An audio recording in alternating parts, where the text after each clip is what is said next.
Don't sugarcoat it and everything. He tell you like it is. And the biggest mistake I ever made was leaving Queens. And I know that for a fact, and Joe knows that. Oh, please. I cried. I can't tell you how many days I cried. I saw you in that damn Dodger uniform. But it's like when you don't have an option. When you don't have an option, right. I didn't have an option with the team when I became a free agent. And they told me, well, okay, if you want to have a good year, you go out and that year and have a good year.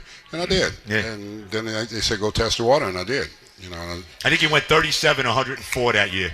Yes. Just to let you know. Okay. You remember more than I do, right? Yeah, that's what, 37, 104. But I got to tell you, Frank Cashin, who I have no love for, okay? No, Frank was great. Don't do that to Frank. You weren't a $5 million a year ball player. Come on, Darryl. Yeah, I know. But they went and got somebody else, but that's okay. That's the way it goes sometimes. Somebody else was Vince Coleman. And that wasn't on you. Somebody else. Vince Coleman. That wasn't on you at all, Darryl, wanting to play with Eric Davis in Los Angeles? No, that really was not on me. That was really on, going out and having that last season and them telling me, well, put up a good year and we'll offer you a deal. And they offered me a 3-year deal, which was, really not talked about much. And then we didn't say much about it. And I just went out there, and then L.A. was there and wanted to give me a 5-year deal. So that's when I made a decision. And looking back, all money's not good money. For players, sometimes they think in that free agency market, it's your legacy that you really want to leave with organization that you played for. When I played here and grew up in this organization, there was so many great young players coming through the minor league system, and we were all developed the right way. So that's why I said Frank did a great job. He did a great job building our minor league system and bringing players like myself and Doc and Lenny and Elster. You go right.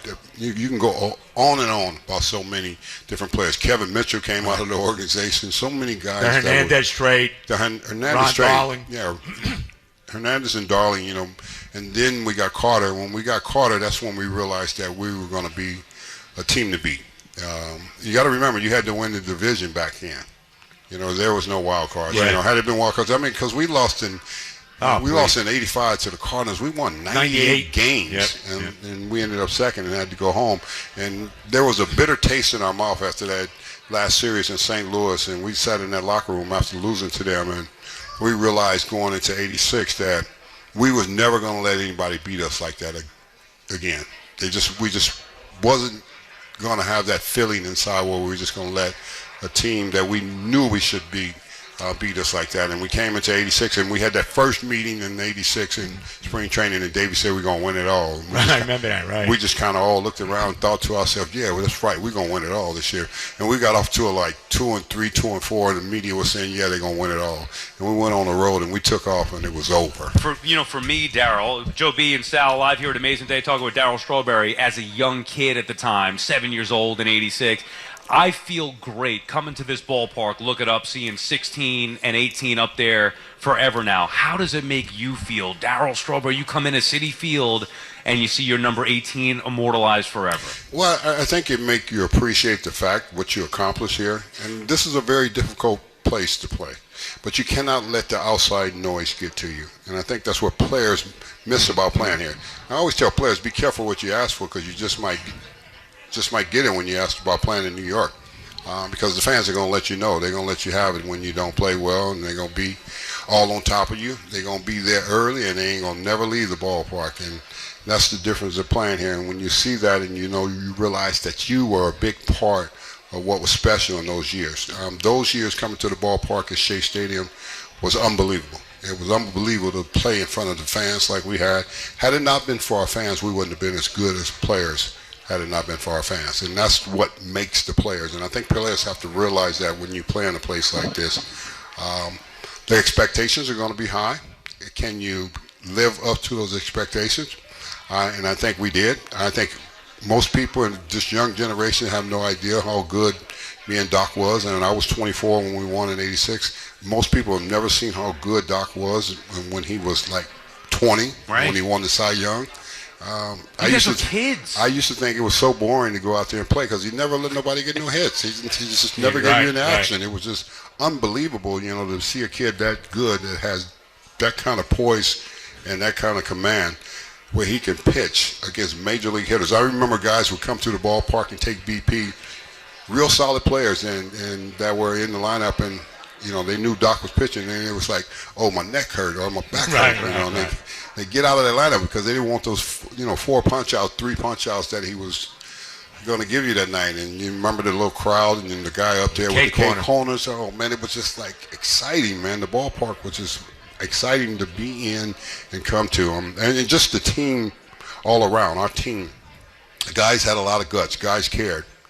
Guys wasn't afraid to fail. Failure is a part of everything. But if you allow yourself to stay stuck on failure, you're never going to succeed. And I think that's why we ended up being so good, because we knew that we were going to have some failures, but we knew at the other end of it, we were going to kick your behind. Mm-hmm. That's the bottom line with us. We wasn't playing around. It wasn't no if, when. It was just a matter of time. Because like that year in '86 when teams jumped out in front of us, they like get 4 or 5 runs on us in the first couple of innings, and they over there high five, and we sitting over there in the dugout, we thinking we gonna kill these guys. Right. We're gonna come back and win this ball game, and majority of the time that's what we did. No doubt. We're talking to the great Darryl Strawberry, and I'll tell you this: 1983 when you came up, nobody had more pressure on him than you did. I mean, you ballyhooed the Black Ted Williams, and when we heard all of that kind of thing. You would never. You didn't even know. I remember. I'm watching the documentary. You didn't even know where New York was. Okay, coming from L.A. Now here you are in the top media market in the world. You talked about what the fans are, and you excelled. You excelled right away. Down. Well, I loved the pressure. I loved the craziness. I loved everything about it. And that's what baseball is really all about when you're playing at the highest level. And this is the greatest place to play. I don't care what anybody say. You can play anywhere else. It's not like this. I played everywhere. I've been to every stadium. I've seen every fan base, but I've never seen one like this one. When I played for the 8 seasons I played here, I've never seen anything like it. They were crazy about us, and they thought we were like the Beatles or something, back in those days. And people really don't know that. Only the older generation know that, because they were the ones coming to the ballpark, and they were really putting us in a situation to believe in ourselves to win. And had it not been for Frank putting the team together like he put the team together, like when Keith came over, then you got Carter, you got Knight, and you got so many other pieces that brought everything together for us with our young players. You see, you got to blend your young players in with some veteran players to be able to have a longevity of success. Because we were year after year, because we had all these guys coming from the farm system that we developed, and they were pretty good players. Greg Jeffries was a good player. I don't care what nobody says. Yeah, Joe was trying to rip him before. I mean, he wasn't as good as he should have been as a but it's a big difference playing in New York. He was a good player. Yeah. And I think a lot of guys got on him early. He wanted special kind of treatments, but he has some talent, and he can play. He came out of that farm system just like all the rest of us, and so many other guys that came through that farm system that was really good players. And when you put that with some veteran players, you're going to be very successful. So I was always successful. We were always in the pennant race all those years I was in because of why? I was more of a veteran player later, but we had this younger group. See, 1988 was a more talented team. Very painful year, by the way. Yeah, very painful losing to the Dodgers. 1988 was a more talented team than the 86, but the 86 had more guts. There's a big difference in, the 86 team, because you didn't want to mess with us because we fight, we did everything. It was just a different type of group of guys, and we had a lot of guts, about who we were. And you were going to respect us. You were going to come in our ballpark, and you were going to respect us. And that's just the way it was. Because everybody was looking at us, and they thought, well, these guys think they're all that. And we were all that. And we knew that after losing in 85. So 88 was a year where we should have never lost to the Dodgers. I mean, I've never gotten over that, losing that series there. And I always said to myself, pain. It was a pain. Gibson hits home run, from McDowell makes a play. Just certain little things happen for them and went their way. When things happen in the game of baseball and go your way, you got a better chance of winning in a short series like that. Yeah. Darryl, I'm sorry, Joe. No. I'm just saying that was the 88 loss was the worst for me ever as a Met fan. A lot of the younger fans, not only do they not know what you did back in your prime, but they also don't know that the Mets did once own this town. You lived it. You guys owned it in the 80s. It was the Mets. Then you are, of course, part of the Yankee dynasty later, but whatever. You were here when the Mets owned this town. Do you think the way now that the Cohens have taken over ownership and go get Juan Soto where the Mets are at, do you think we could ever get back to what you experienced with the Mets in the 80s running this town? I think they own their way. I think they have a lot of talent. I went to spring training last year. I'm going to go down spring training this year with them. They got a lot of young talent that's going to be coming up and everything, and that's what's going to make the difference of are they on their way? Because that's really what's important. That's the longevity of your franchise, and I think they're headed in that direction because if you have these younger players, you develop them, they can be what the Atlanta Braves are. Baseball is about young players now. It's about having, like I said, you got to blend it in. Yes, they have a chance to be that. Now that they putting some pieces together. Lindor, Soto, they got those. Hopefully, Alonso comes back. And be a big part of what they're doing and going forward, and put your young players in there and let them be successful. While you have your veteran players that know how to play, that will carry the team, and then that will develop what they're looking for. You got to develop if you want to be great.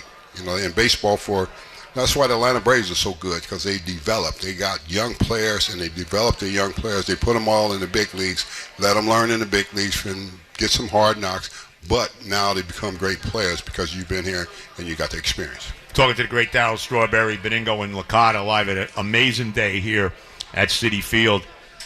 The home runs, I've gone through the litany of the home runs. I mean, Sal, the home runs this guy hit. I remember. The one off the clock in St. Louis, which was just unbelievable. He hit the roof in Montreal in 1988. No, I mean, it's unbelievable. The home run you hit off Nolan, which really, to me, of all the home runs you hit, there's two that stick out more than any other, okay? And that's the two you hit in the series against the Astros.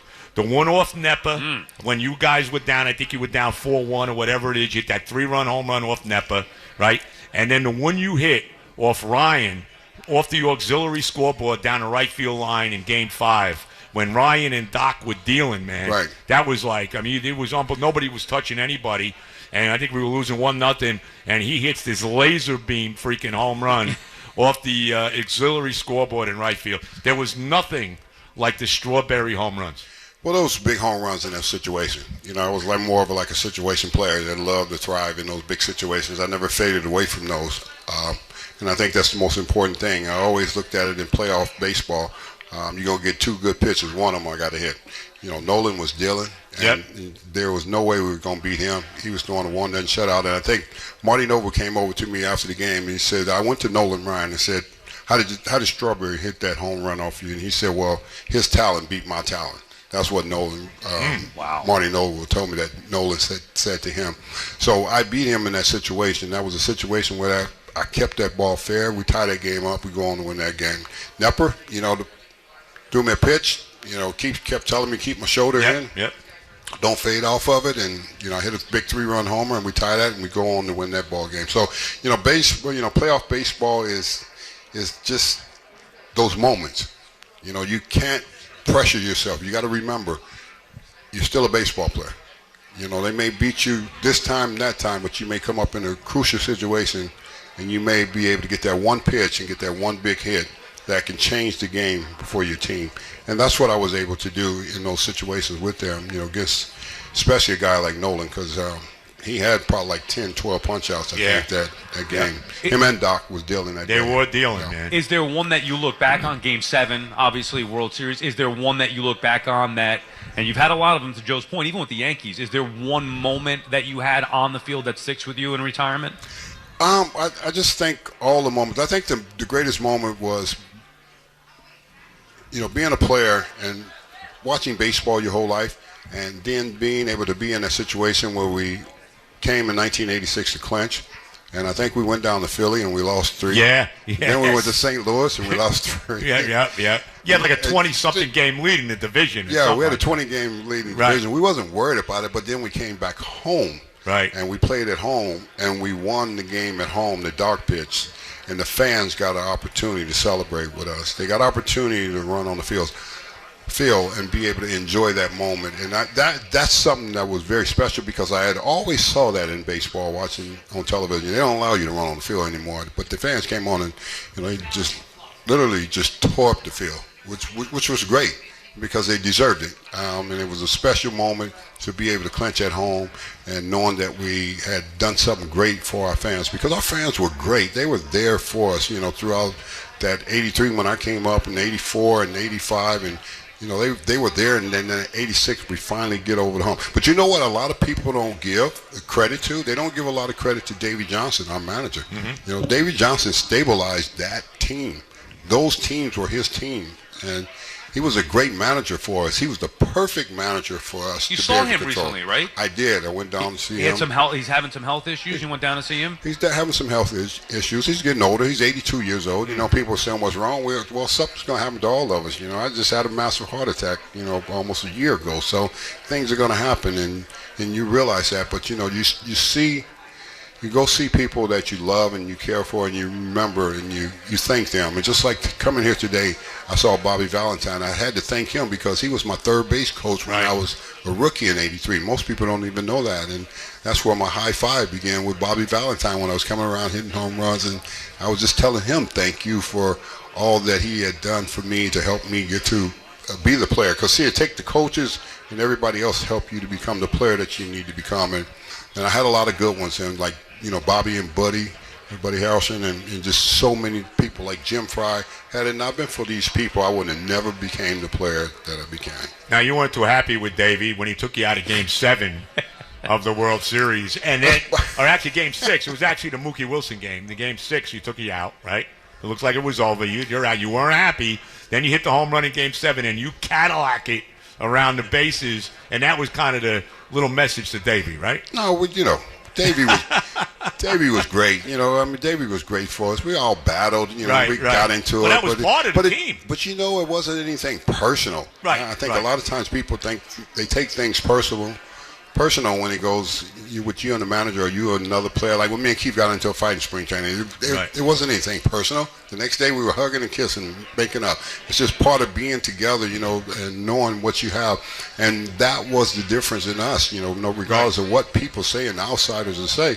But inside the house, which is who we are as players, we stuck together. And that's why we were so good. That's why we were so successful as a team, because we didn't point fingers at each other. We came together when we needed to come together. Darryl, unfortunately, we're out of time here. Show's about to wrap up. They're going to hit the close music anytime, so I don't want to get in the middle of an answer. But I got to tell you got to read this, Joe, before we say goodbye. For me, it is an honor to have you on and be able to talk to you here. I love seeing you out here looking good, looking healthy. You got your number 18 there forever. Love seeing you here as part of the Mets organization and being down at spring training. So best of luck with your health. We appreciate the time you're stopping by. Thanks, Sal. Good to see you, brother. Yeah. Keep doing what you